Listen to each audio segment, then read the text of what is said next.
Hey guys, and welcome back to my channel. So today we're going to be talking about Eric LaRocca. Whew, alright, so if you've been on my channel for a while, you know that Eric LaRocca was like one of those authors that I was really hesitant to ever read because I had heard that he had written like really gruesome, gross, extreme horror, primarily with Things Have Gotten Worse since we last spoke. And then a couple months ago, I said, you know what, I got that book in a book box. I own it. It's really short. Let's actually take the plunge and see if it's that bad. And you know what? It wasn't. It wasn't. It was definitely things I could stomach. I will say that it started off much stronger than it ended. And I felt like LaRocca really banked on gross out horror by the second half of it. But I did see a lot of things that I liked in his writing style, specifically the way that he used like 90s, early 2000s AIM chats. I really enjoyed that. And I had read one other short story from him in a like Christmas horror collection that I had gotten, and I also quite enjoyed his writing style. I don't know if I necessarily loved the content, but I enjoyed the writing style. So I wanted to give him another chance to really start to form my opinion on him as an author. And I still don't know if I have one, because there's things that Eric LaRocca does that I think are formulaic and really just trying to touch upon how gross can he be. And then there's other things that I think are really compelling and well written and interesting ideas, and he's really good at putting you in the mind of a certain character, and he's really good at putting these very fast-paced, I don't want to say compelling, but just like intriguing stories on the page. And I've noticed something that he does in the books that I have read from him so far, where he likes to have his characters tell stories within stories. And those tend to be where you kind of understand where LaRocca is coming from and the point of his narrative the most. And they also tend to be the part of the story that reveals as much as they can about our main characters, very bluntly, without kind of letting you slowly get to learn each character. And he likes to pack all of his gross out moments there. And that is absolutely what happens in At Dark I Become Loathsome, as well as Things Have Gotten Worse since we last spoke. It's an interesting technique. I don't know if I dislike his stories within stories. He definitely shines, I think, in shorter fiction. But we're going to chat about this. So let's take a moment to look at this limited edition Twisted Retreat version of this book. It's really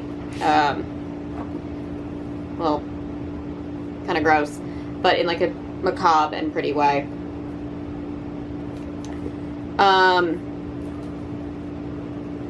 Kind of gross. And also signed, which is really cool. So, short book, about like a little under 200 pages, I would say. I read this very quickly. I'm gonna read the synopsis real quick, and then we're gonna chat about this, because I have some thoughts.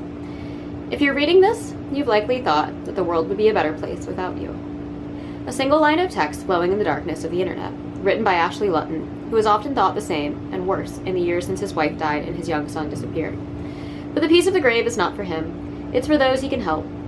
Ashley has constructed a peculiar ritual for those whose desire to die is at war with their yearning to live a better life. Struggling to overcome his own endless grief, one night Ashley finds connection with Jinx, a potential candidate for Ashley's next ritual, who spins a tale both revolting and fascinating. Thus begins a relationship that traps the two men in an ever-tightening spiral of painful revelations, where long-hidden secrets are dragged kicking and screaming into the light. Only through pain can we find healing. Only through death can we find new life. Okay. So let's chat about this. I think this is a really interesting premise, and I was really on board with this man who basically takes people who are suicidal and he buries them alive for 30 minutes to make them think about their decision and hopefully find joy and a reason to live going forward. I thought the opening scene was phenomenal. I thought it was really well done, and I really loved what I thought the direction of the story was going to be. And this is kind of how I felt with Things Have Gotten Worse since we last spoke. Like, the first half felt so strong and like with a very clear-cut direction, and then it's just like, never mind, we're doing something completely different. And I think I struggled with that when reading it.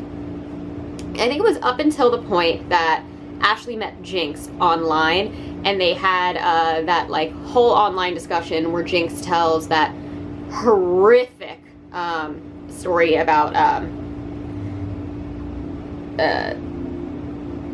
well, you know what, I don't think I can say any of what it is on YouTube and be okay. Horrific story.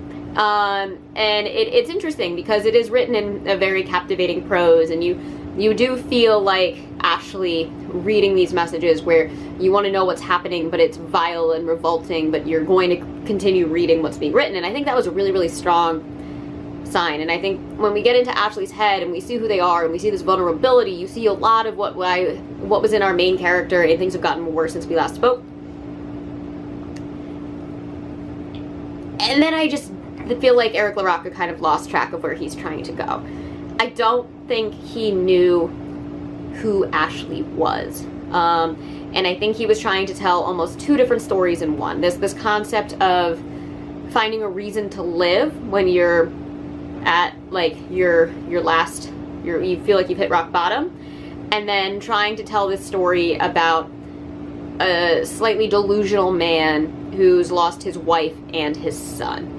And it brings up a lot of questions. And the first thing that I had an issue with is Eric LaRocca kind of equates body modification with negative connotations. Anytime Ashley feels bad or negative about himself, he goes and gets another tattoo or piercing or implant or something like that.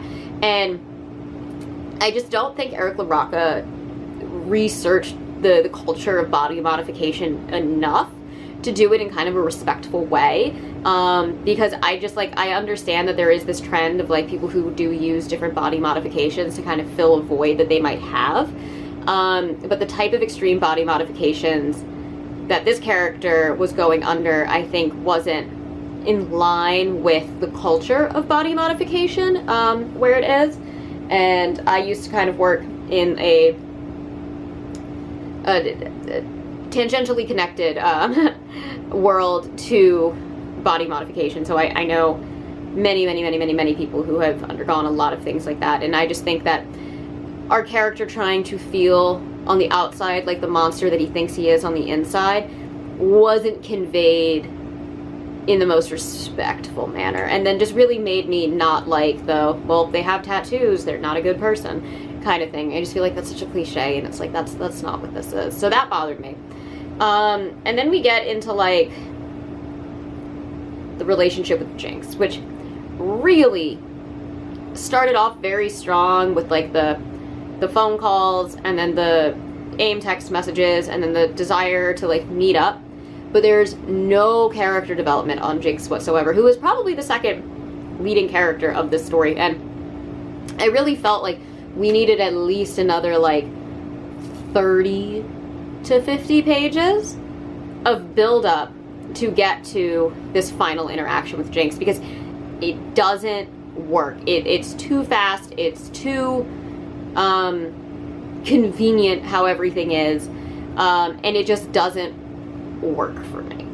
And so I just felt like a lot of the strong suits in Things Have Gotten Worse Since We Last Spoke were not found at all in At Dark I Become Loathsome, and instead a lot of the things that I think brought Things Have Gotten Worse down were kind of highlighted at the forefront of this one. I just felt like the gross out factor, the loathsome, despicable character with like self-doubt, who's easily manipulated, again, is our lead.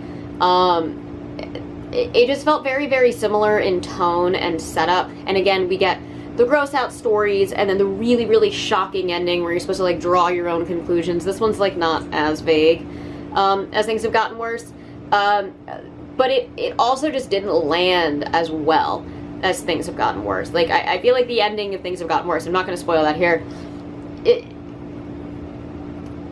it's something that you see coming, and it is shocking, and it's something that you like take away and you just think about and you're like, oh god, like that was extreme. With this one, that was just kind of like, oh god, that was gross, that sucked, moving on. You know, we didn't have that like lingering power just because I didn't think that the characters were built up enough. And one of my things that I don't like about Things That Have Gotten Worse is that the characters feel too similar to one another. In this one, they definitely feel very different. There's kind of this like sub and dom relationship as like a metaphor throughout the entirety of this novel, especially with Ashley and Jinx. And it was just, I don't know, it just didn't quite work for me because I didn't have enough developed between our lead and Jinx for the ending to have the impact that it did. So this was a 2-star for me. Yeah, and there's some trigger warnings, some like not so nice things that happen to some innocents. And just like moments where it's like, it's gross to be gross. And I think that Eric LaRocca has the ability to just write prose and atmosphere and situations that he can make you, almost like Chuck Palahniuk in Haunted, where it's like, this would never happen, but he can write it in a way where you believe that it would. And if he kind of strayed away from just relying on gross out and focused more on like the depth of his situational horror, I think he would be a phenomenal, phenomenal author. But he's using gross out body horror and shock value as a crutch. And I think he could just write something so much stronger if he didn't necessarily lean so heavily into the gross out. Because it's like a cheap jump scare at this point. Like, I'm not saying don't do the body horror, don't do the gross out. I'm just saying, like, it feels like a cheap alternative to something that could be so much more profound in his writing. So this was a 2-star. But it's not going to discourage me from reading Eric LaRocca. I see potential in this author, and I actually can't believe I'm saying this because I know so many people don't like him or are very divided on him, and he's an author that like writes about topics that I normally would not read about, but I just see so much potential in his prose that I'm like, I'm going to keep reading you, and I think we will get there. I'm going to do a brief spoiler thing right here just because I want to share my thoughts on this. So very, very brief spoilers. Starting now. As we get to the ending, where we find out that it's revealed that, allegedly, Jinx is the one who took Ashley's child. And I don't believe that. I don't believe that. I don't. I think Ashley might have done something to that child.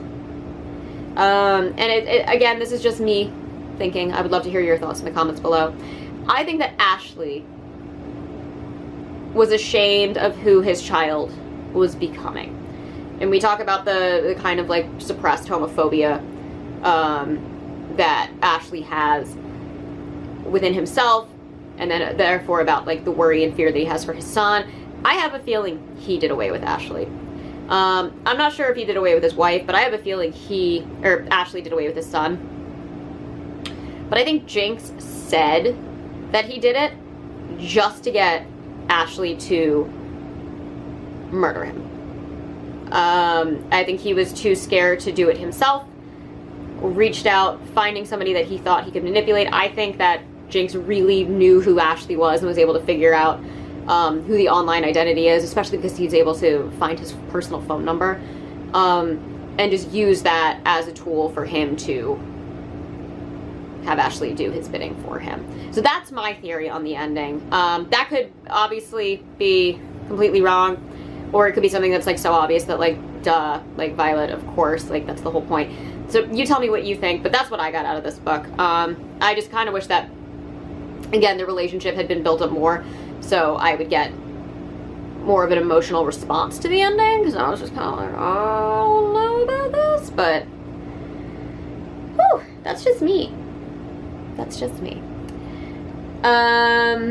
Yeah, and I don't know. Eric LaRocca has another book coming out later this year, and I will probably be picking that up.